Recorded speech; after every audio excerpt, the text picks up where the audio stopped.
Good morning बच्चों। Class 8 science में कौन सा लेसन पढ़ रहे हैं? लेसन 6 पढ़ रहे हैं, दहन और ज्वाला। दहन और ज्वाला। तो दहन के बारे में आप पढ़ चुके हो इसके पहले कि दहन क्या है और दाह क्या होता है, ये सब हम पढ़ चुके हैं।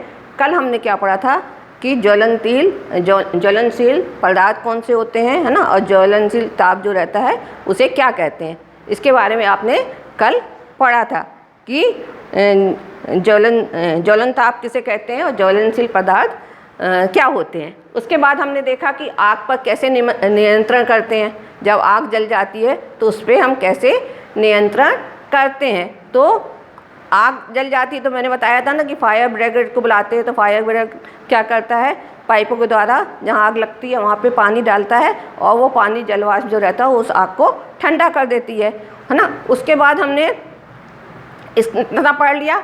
आज हम पढ़ेंगे ज्वाला। आज हम पढ़ेंगे ज्वाला। तो ज्वाला क्या है ना, तो ज्वाला क्या है? दहन के समय जो पदार्थ वाष्पित होते हैं, दहन के समय जो पदार्थ वाष्पित होते हैं वो ज्वाला पैदा करते हैं। अब जलते समय जो पदार्थ ज्वाला मतलब वाष्पित होते हैं वो क्या कहलाते हैं? ज्वाला पैदा करते हैं। तो जैसे आपने देखा होगा कि मोमबत्ती क्या होता है? वाष्पित होकर जलती है। जब मोमबत्ती जलती है तो आपने देखा होगा उसमें से ज्वाला निकलती है। तो उदाहरण के लिए हम क्या कहेंगे? मोमबत्ती जल के वाष्पित होती है और ज्वाला पैदा करती है। मोमबत्ती मतलब वाष्पित होती जाती है धीरे धीरे। आप देखते होंगे कि जब ज्वाला निकलती है तो मोमबत्ती कम हो। इसी प्रकार मिट्टी का तेल है ना, तो मिट्टी का तेल भी वाष्पित होकर ज्वाला देता है। तो ज्वाला क्या है? दहन के समय जो पदार्थ वाष्पित होते हैं वे ज्वाला पैदा करते हैं। अब इसके विपरीत है ना, आपने देखा कि मोमबत्ती और लकड़ी, इसके विपरीत कोयला वाष्पित नहीं होता है ना। कोयला क्या होता है? वाष्पित नहीं होता है। अब इसके बाद हमको देखना है कि आपको इसमें बुक में दिया है कि सारणी दी है कि दहन पर ज्वाला देने वाले पदार्थ, दहन पर ज्वाला देने वाले पदार्थ कौन से हैं उसको हमको यहाँ पे लिखना है। तो आप यहाँ देखिए कौन कौन से पदार्थ ज्वाला देते हैं और कौन कौन से पदार्थ ज्वाला नहीं देते हैं, वो हमें यहाँ लिखना है। तो जैसे मोमबत्ती है, मोमबत्ती क्या है? जल के ज्वाला देती है। तो यहाँ क्या लिखोगे? ज्वाला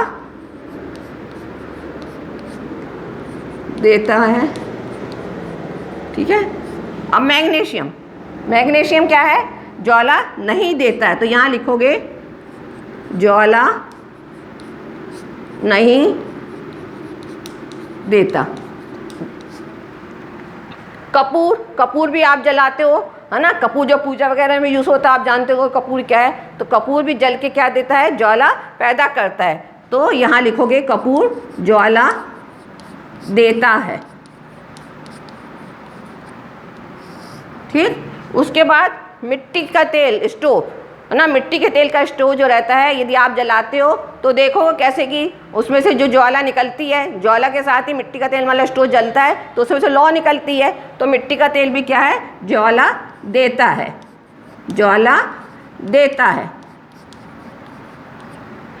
लकड़ी का कोयला, लकड़ी के कोयले को जलाओगे तो आप क्या? सुलगता है लकड़ी का कोयला है ना। लकड़ी के कोयले को जलाने में क्या होता है? वो सुलगता रहता है लेकिन वो ज्वाला नहीं देता। तो यहाँ क्या लिखोगे? लकड़ी के कोयले में ज्वाला नहीं देता, ज्वाला नहीं देता। अब आपने यहाँ देख लिया कि ज्वाला क्या है? दहन के समय जो पदार्थ वाष्पित होते हैं वे ज्वाला पैदा करते हैं। उदाहरण जैसे मोमबत्ती और मिट्टी का तेल। इसके विपरीत कोयला क्या है? वो ज्वाला नहीं देता। यहाँ पर आपको कुछ पदार्थ दिए हैं, उसके नाम दिए हैं, उसमें हमको देखना है कि ज्वाला देता है या नहीं देता है। मोमबत्ती ज्वाला देता है ना। मैग्नीशियम ज्वाला नहीं देता है। कपूर ज्वाला देता है। मिट्टी का तेल का स्टोव ज्वाला देता है। लकड़ी का जो कोयला है वो ज्वाला नहीं देता। इतना आपको यहाँ पे समझ में आ गया होगा। अब इसके आगे हम देखते हैं कि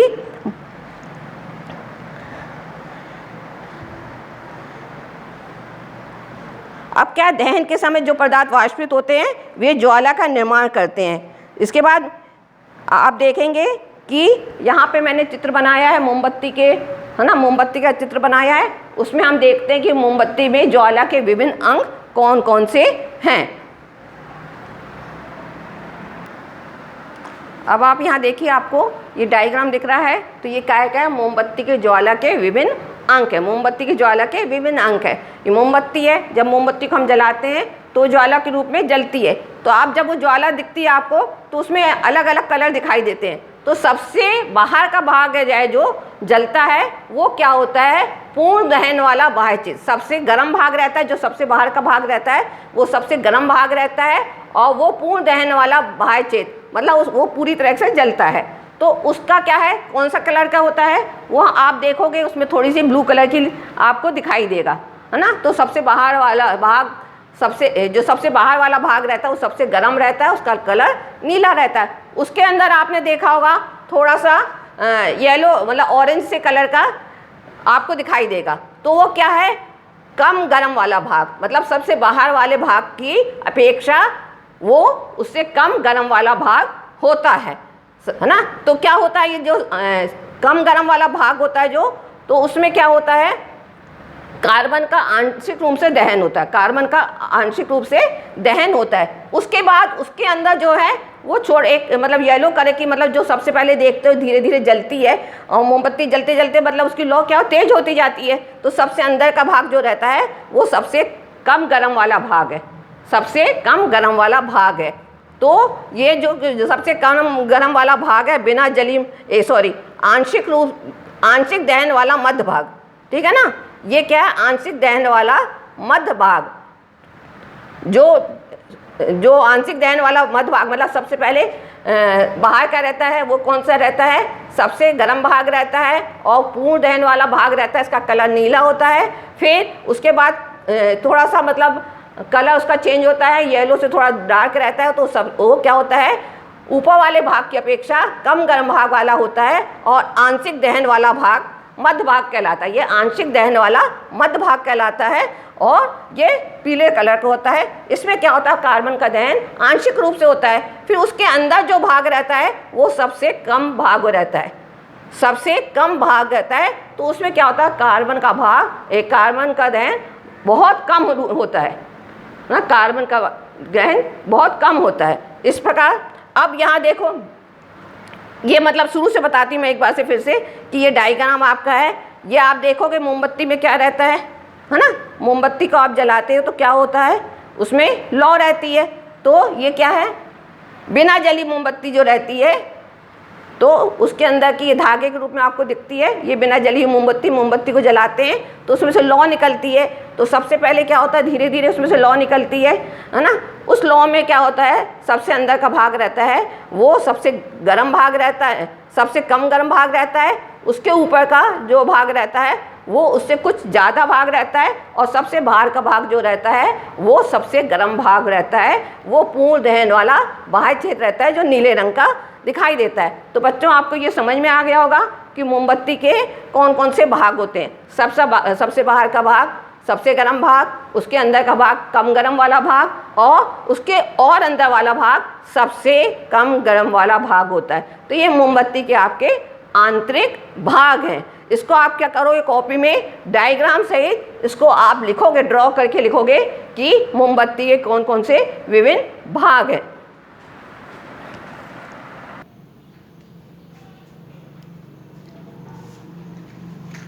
बच्चों यहाँ देखिए, ये आपको मोमबत्ती दिख रही होगी ना।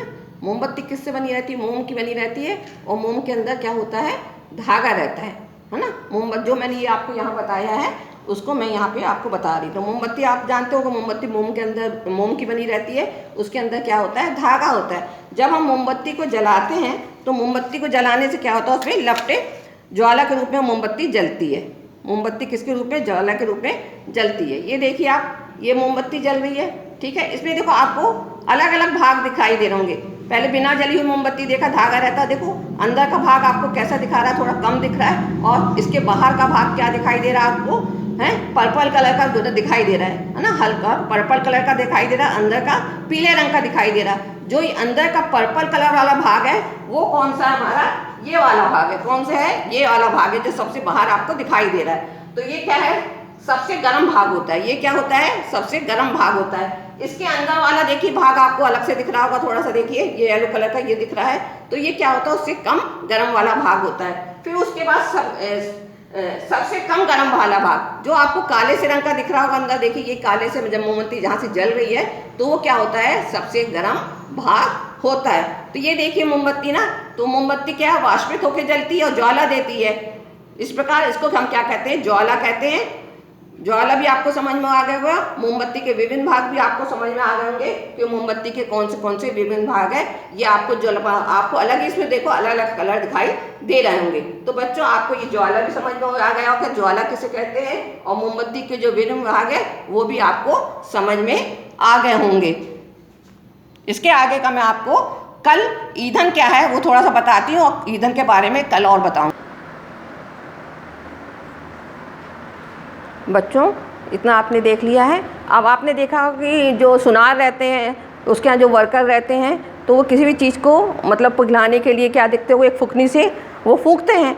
तो वो क्या करते हैं, जब उस वो फुकनी से फूंकते हैं तो कौन सी फुकनी किससे बनी रहती है, वो धातु की बनी रहती है। किसकी बनी रहती है, वो धातु की बनी रहती है। सोने और चांदी को पिघलाने के लिए सुनार धातु की फुकनी से ज्वाला के सबसे बाहरी भाग को क्या करते हैं, फूंकते हैं। सबसे बाहरी भाग को फूंकते हैं। तो फूंकने से क्या होता है, जो सबसे बाहरी भाग रहता है वो गर्म होता है ना। तो गर्म होने के कारण वो जो चांदी और सोने को पिघलाते हैं तो बाहरी भाग से फूंकते हैं। तो जो बाहरी भाग जब फूंकनी से फूंकते हैं तो सबसे बाहरी भाग का जो ज्वाला निकलती है वो बहुत गर्म रहती है और वो क्या करती है, वो सोने और चांदी को पिघलाने का काम करती है। उससे क्या होता है, सोने और चांदी पिघल जाता है। आपने सुनार की दुकान में देखा होगा कि बाहर जो बैठे रहते हैं या सोने चांदी कुछ भी बनाने के लिए ले जाते हैं तो उनके पास एक धातु की फुकनी रहती है। उस फुकनी से क्या करते हैं, वो फूंक कर आग मतलब लपटें निकलती हैं और उसका सबसे बाहरी भाग रहता है वो बहुत गर्म रहता है, जिससे सोने और चांदी पिघल जाता है। उसके बाद हम देखते हैं